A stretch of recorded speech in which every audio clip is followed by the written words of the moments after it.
Hei vaan.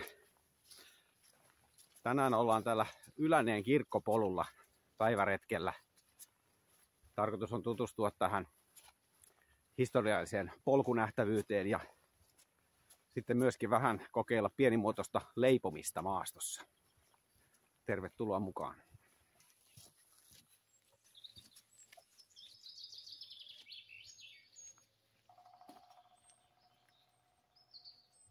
Ensimmäinen tenkkapoo tuli jo heti tuosta kirkonkylältä lähdettäessä. Tuossa luki läpikulku kielletty. Iso metallinen kyltti. Ymmärrettävää, että piha-alue läpi ja halutaan, että kuljetaan, mutta kun kartan mukaan kuitenkin tämä kirkkopolku kulkee juuri siitä. Niin vähän niin kuin ristiriitaista informaatio. Mä nyt päätin, että tällä kertaa tämä ei ole läpikulkua, vaan arkeologista tutkimusta. Eikä kukaan tullut haukkumaan, ei koira eikä ihminen. Niin menin pokkana siitä läpi. Mutta täytyy nyt miettiä, että ehkä siitä ei minkään isomman ryhmän kanssa kannata rymistellä läpi, jos siinä on kerran haluttu rauhoittaa se pihapiiri. Tuolta pääsee kyllä kiertämään sitten asfalttitien kautta nämä ensimmäiset puoli kilometriä.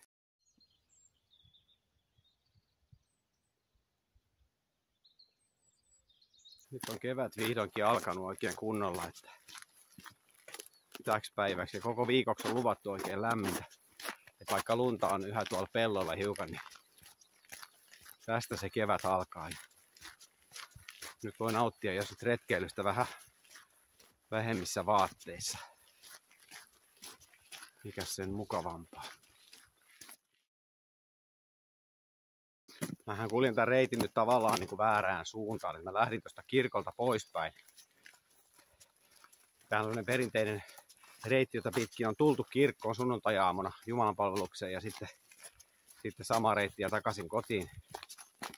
Että voi tavallaan ajatella semmoisena pyhiinvaellusreittinä, mutta koska tuo parkkipaikka nyt on tuossa kirkolla ja se on muutenkin loogisessa suunnassa lähempänä päätietä, niin oli järkevää jättää auto siihen ja lähteä siitä kävelemään sitten. Tämän reitin varrella pitäisi olla laavu ja sen läheisyydessä myöskin kota. Mennään katsomaan millaisia ne on ja sitten kun olen kulkenut tämän reitin tuonne toiseen päähän saakka, niin palaan takaisin sitten jommalle kummalle tulistelemaan ja tekemään ruokaa. Nyt on hyvä päivä tulistella, koska huomenna ilmeisesti alkaa ruohikkopallovaroitus Varsinais-Suomessa. Niin nyt voi vielä sitten varovasti tehdä tulet valmiilla tulipaikalla. Mulla on myöskin risukeitin mukana, niin säästyy vähän polttopuita sitten, jos joudun turvautumaan omiin, niin jos ei siellä ole sitten paikalla niitä. Mä ostin tämmöisen uuden päivärepun, vähän isomman, joka on kätevämpi tämmöisillä päiväretkillä kuin se rinkka, mikä sekään nyt ei ole kovin iso, mutta tää on puolta kevyempi, niin on kivempi pakata sitten päivävarusteet tämmöiseen. Tätä voisi kai käyttää lyhyemmillä yöretkilläkin, mutta sitten jos laittaa kaikki hööpemisvarusteet tänne ulkopuolelle roikkumaan. Ja en varmaan semmoisen käytä niin kauan, kun mulla on se keskikokoinen rinkka olemassa. Pitäisi ostaa myös semmonen isompi, pidempi reissuja varten, sit, kun niitä rupeaa tekemään. Täytyy katsoa, kun löytyy semmonen sopiva hinta-laatusuhteelta.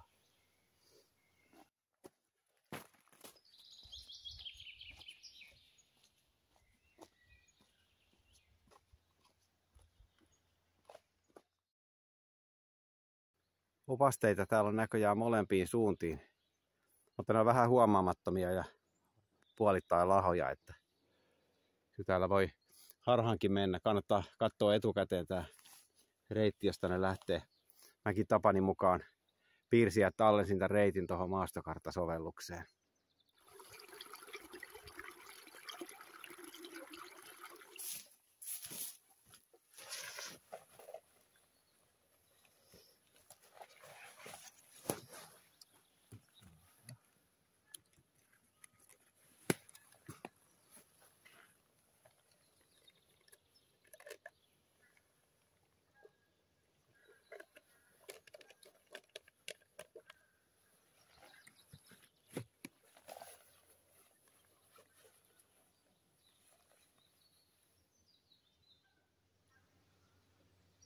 Lämpötila on noussut jo 9 asteeseen ja tänään on luvattu noin 15 astetta. Että aika lämmin päivä tulossa. Taitaa olla aika riisua tää kuoritakki ainakin tämän kävelyn ajaksi. Turha hikoilla enempää kuin on tarpeen.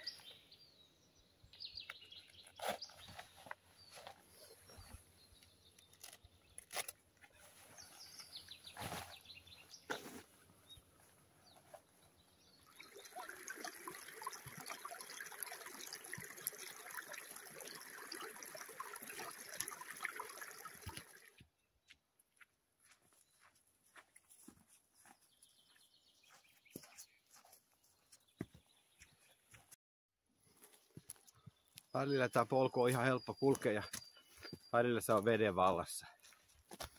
Ja välillä se katoaa kokonaan, niin kuin tuossa sähkölinjan kohdalla oli ihan umpiritekkä. Kyllä on hyvä olla karttasovellus tai ensin kartta. Leposaari 1.3, se on tää laavo, johon ollaan menossa. Sirkkikivi on tämä, ilmeisesti tarkoittaa töpäkiveä. En tiedä miksi se on joku nähtävyys, mutta niin tuossa lukee. Tää reitistö jatkuu vielä tämän varsinaisen kirkkopolun jälkeenkin tonne myöhemmäksi, mutta niin en ole ihan varma, että mitä reittiä se menee. Tietysti ihmiset on kokoontunut laajemmalta alueelta siihen Tourulan kyläkoululle sitten ja lähtenyt siitä yhdessä kirkolle. Ja sitten täältä on jonkunlaisia hahmotelmia yhdysreitiksi tonne Virttaankankaan harjureitistölle, joka on tämä niin sanottu Pikkulappi. Se ei ole kauhean kaukana täältä, mutta ei ihan tämän reissun juttu lähteä sinne asti.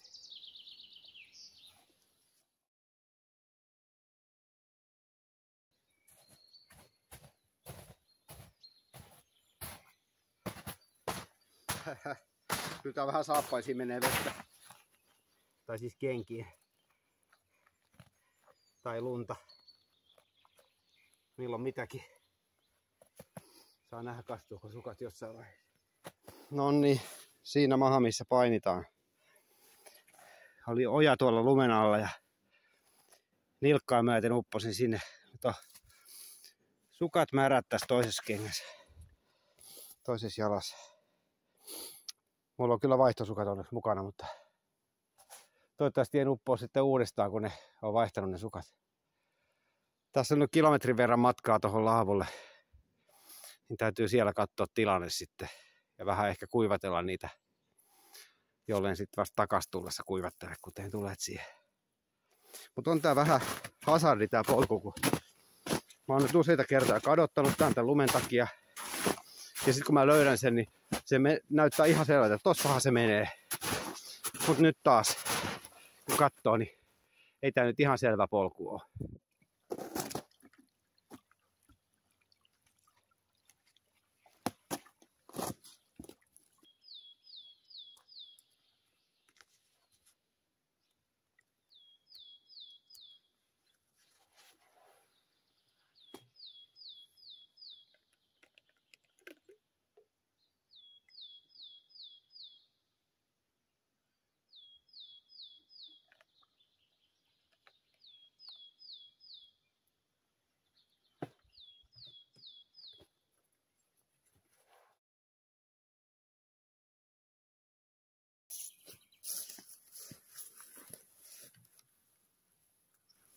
Mä katsoin, että tässä on 2 siltaa ja tää näytti jotenkin romanttisemmalta tää pienempi, mutta sit multa juolahti mieleen, että ehkä toi isompi on rakennettu just sen takia, että tää ei välttämättä kestä. Joten en taida kokeilla. En halua rämähtää 1,5 metriä alas tonne ojaan.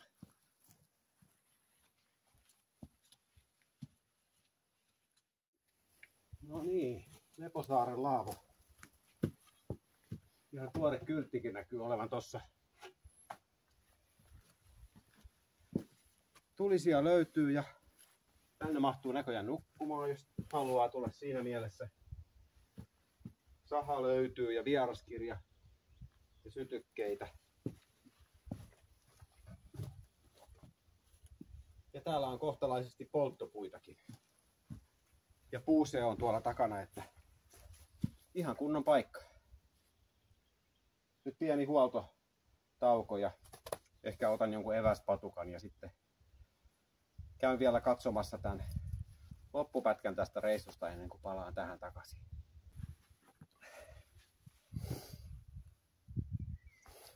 Nämä kahdet sukat oli ihan hyvät päällekkäin, vaikka ne nyt kastukin, niin tämä alempi oli tämmönen vaellussukka, niin ei tuntunut ihan niin ikävältä ihoa vasten. Mutta kyllä nämä kuivatavat täytyy. Mä taidan tehdä nyt niin, että mä vaihdan vaan ton toisen jalan sukat, koska niin tämä toinen on vielä aika lailla kuiva. Niin jää vähän pelivaraa tuohon loppumatkaan.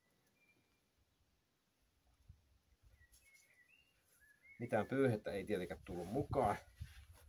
Tässä on vähän kuivattua tätä jalkaa. Kyllä se siinä kuivahtaa.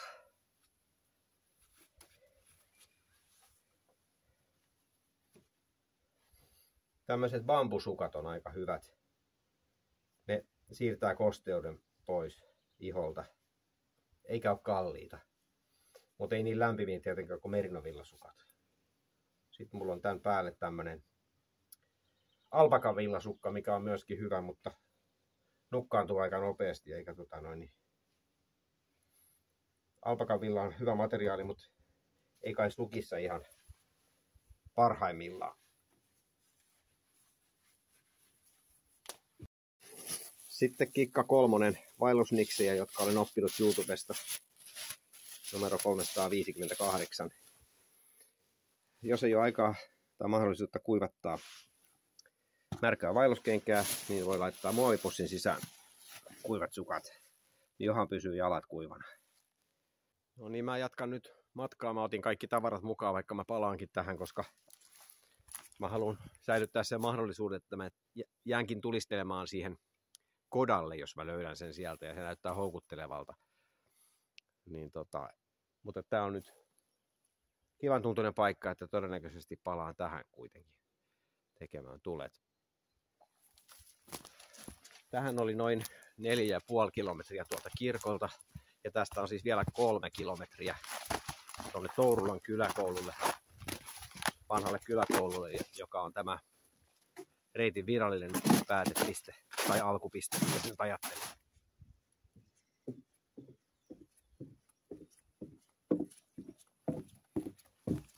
Toi muovipussin laittaminen jalkaan on kyllä ihan hyödyllinen pikku niksi.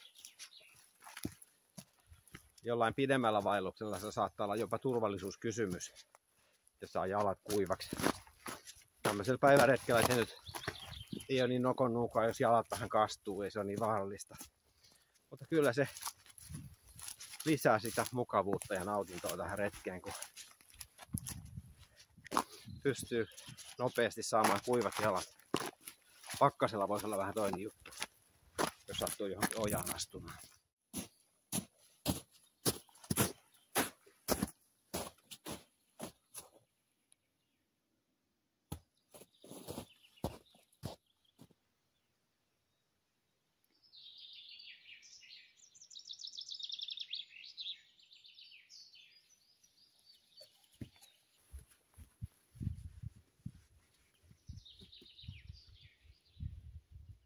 Tässäkin on näköjään parkkipaikka. Kirkopolun P-paikka siinä lukee. Tähän mahtuisi varmaan 3 tai 4 autoa järkevästi pysäköiden. Tää on tässä suunnilleen Kodan ja Laavun puolivälissä, että aika kätevässä paikkaa. Hyvä tietää, että tähänkin voi jättää auton.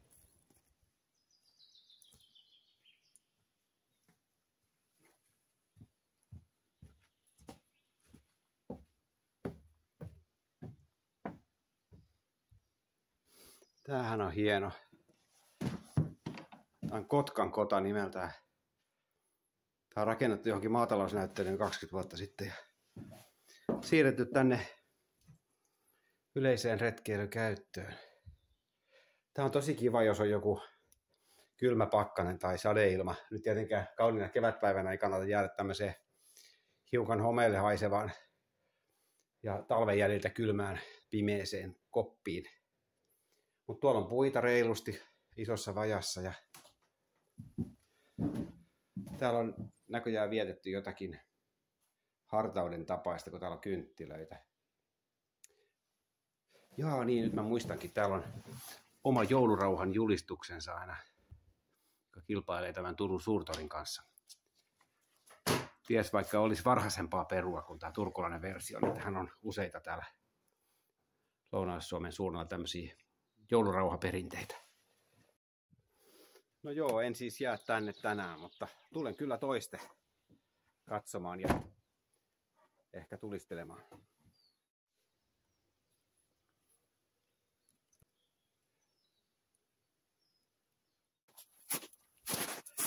Mä oon nyt 2 kertaa nähnyt ketun. Varmaan saman ketun, joka juoksentelee täällä.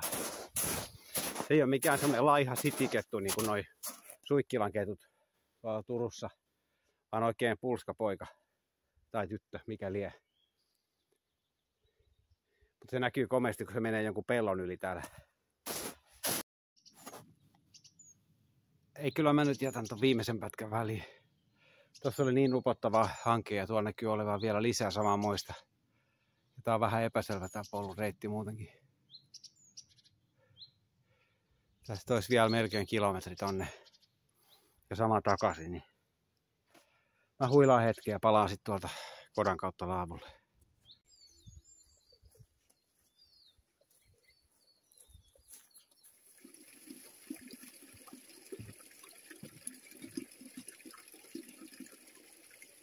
Vähän on hutero siltä. Kaipais vähän tasapainottamista.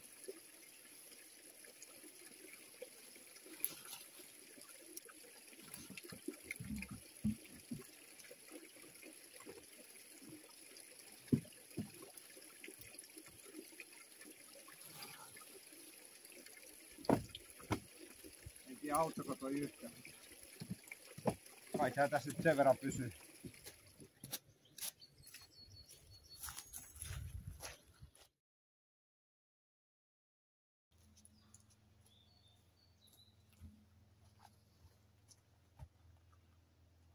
Nonni, sitten ansaittu tauko. Tehdään tulet ja katsotaan mitä saadaan aikaiseksi siinä.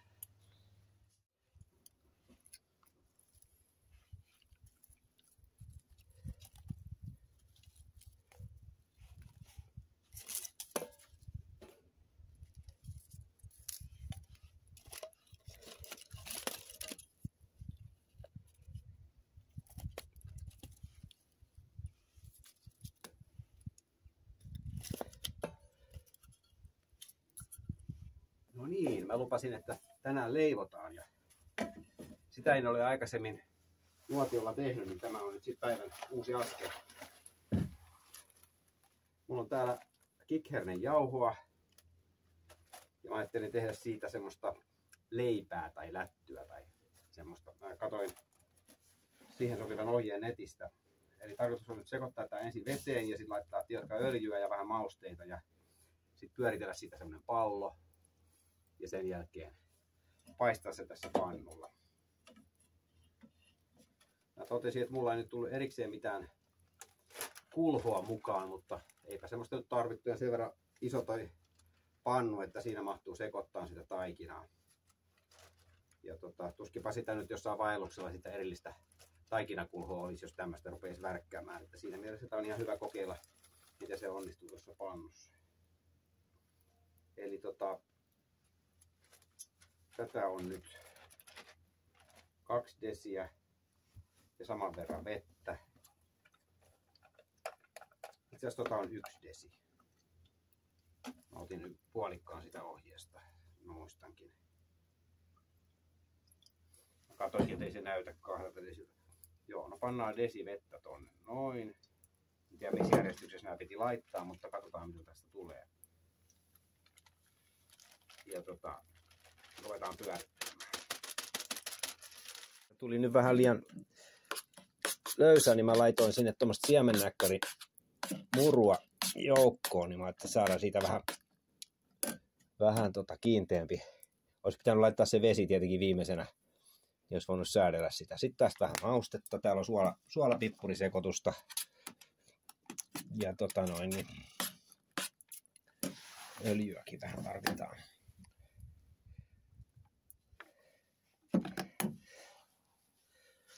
Katsotaan nyt millaista tästä tulee. Jos tämä menee ihan pieleen, niin tämä toimii varoittavana esimerkkinä. Ja jos tämä onnistuu, niin sitten ehkä nähdään lisää Jaakon retkivinkkejä nuotiolla. Joo, enemmän tästä nyt tulee lätty kuin leipä. Mä laitoin vähän lisää öljyä tonne, ettei se nyt pala. Täytyy varmaan ehkä vieläkin laittaa. Kun tää olisi niinku, pitäisi olla semmonen leipä, josta pyöritetään semmonen pallo ja sitten se heitetään tuohon öljyyn ja siinä paistetaan. Mutta ei koskaan pitäisi kertoa mitä aikoo tehdä, pitäisi vaan katsoa mitä tulee ja sitten ottaa lopputulos omiin niminsä, jos se onnistuu. Eli olimme siis tekemässä. Kerron kohta. No jaa, ainakin tässä on aikamoinen raaputtaminen kotona tässä pannussa, että mä saan tämän puhtaaksi.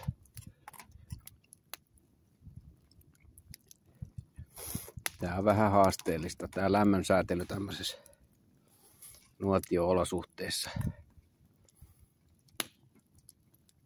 Ja sit kun mä oon vähän tämmönen kärsimätön ja taipuvainen hosumiseen, niin lopputulos ei ole enää se mitä yritetään. Mutta katsotaan. Tää on just kun tää pitäisi olla kuumemmalla lämmöllä, mutta mä en voi sitä kovin kauan täällä alhaalla pitää, sitä päätti sormet palaa. Tämmönen tästä piti tulla, tämmönen pallo. Mulla olisi kiusaus leikata nuo äskeiset sähläykset pois tästä opetusvideosta. Mutta antaa nyt olla. Ollaan realisteja. Edelleen olen epävarma siitä, että saanko paistettua sen tässä pannossa jotenkin leivän näköiseksi. Mä nyt siis jäähdyttelin sen ja lisäilin vähän öljyä siihen. Nyt tästä on vettä haihtunut, niin tää toimii paremmin näin. Kiehuu tuolla, siirretään se tonne päin.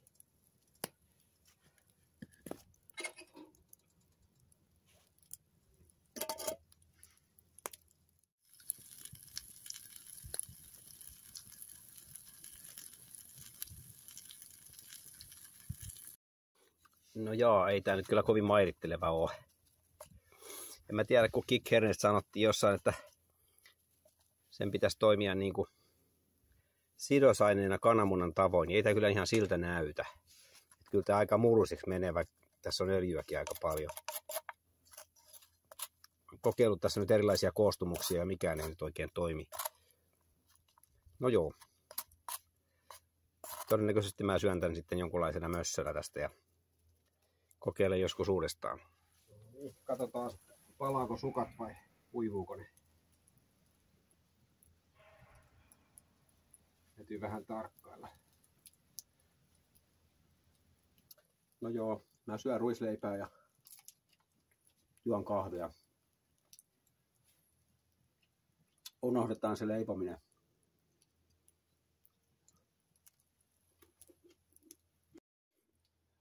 Tää on tosi kauniilla paikalla tää laavu. Vaikkei tässä mitään järveä ole, mutta tässä on kaunista mäntykangasta ja tossa on tommonen suo, missä nyt on lunta.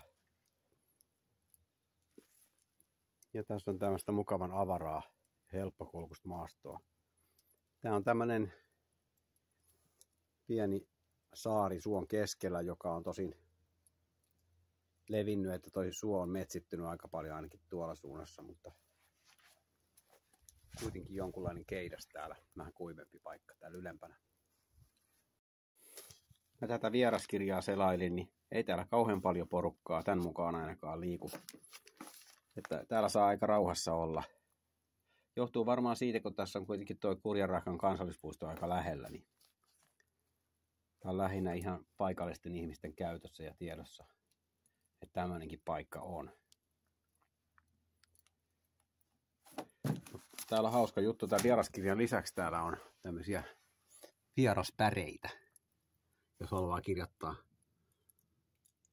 tuollaisen puupäreen pintaan mieluummin, niin se ehkä myös säilyy täällä vähän pidempään kuin toi nuhjuinen vihko. Hauska idea.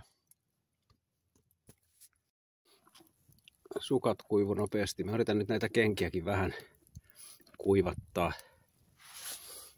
Mutta yritän olla varovainen, koska tiedän, että kokeneetkin retkeilijät on joskus onnistunut kalliita vaelluskenkiä polttamaan nuotiolla.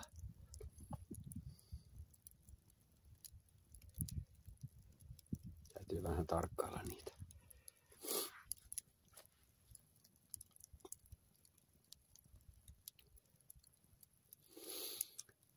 Kyllä tässä on ihan mukava rauhallista olla nuotiolla.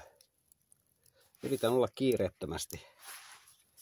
Olen nyt tässä hosunut kauheasti kaikkea ja kuitenkin mä tulin tänne rauhoittumaan. Ettei tässä tulistelusta menisi se varsinainen idea hukkaan. Niin yritän nyt pysähtyä tähän tunnelmoimaan.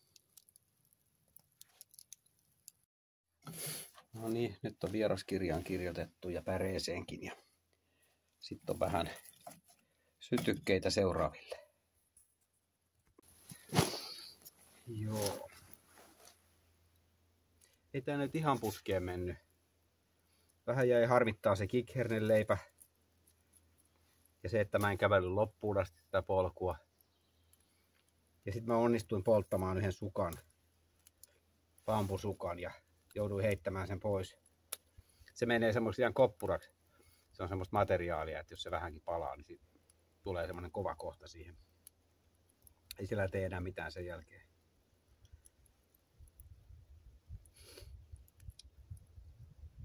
Mut joo, täytyy tämmöiset harmitukset vaan kohdata ja käydä läpi ja sitten taas nauttia siitä, mikä on kivaa, että aurinko paistaa ja on kevät ja on mahdollisuus olla luonnonhelmassa. Taas olen kokemusta rikkaampi ja tää oli tosi kiva paikka, niin kuin mä ajattelinkin. Ja taas yksi tämmönen polku lisää, mitä voi tutkia taas toisenkin kerran. Kyllä näitä tuntuu riittävän täällä Varsinais-Suomessa. Vielä on monta polkua tutkimatta ja sitä mukaan kun niitä tutkin, niin teen aina uusista poluista videon. Ehkä jostain vanhoistakin. Jos et ole vielä tilannut kanavaa, niin pistä tilaukseen, jos kiinnostaa katsoa, että minkälaisia laavuja ja polkuja mä löydän ja minkälaisia epäonnistuneita yrityksiä laajentaa mun retkeilyosaamistani tulee vastaan. Ehkä voit oppia jotain mun virheistäni, vaikka itse en oppisikaan. Mut joo, sitten takaisin kirkon suuntaan. Kiitos kun katsoit tämän videon. Seuraava video saattaakin sitten olla jo yön yli retki taas pitkästä aikaa. Tai viimeistään sitä seuraava video. Nähdään taas. Morjens.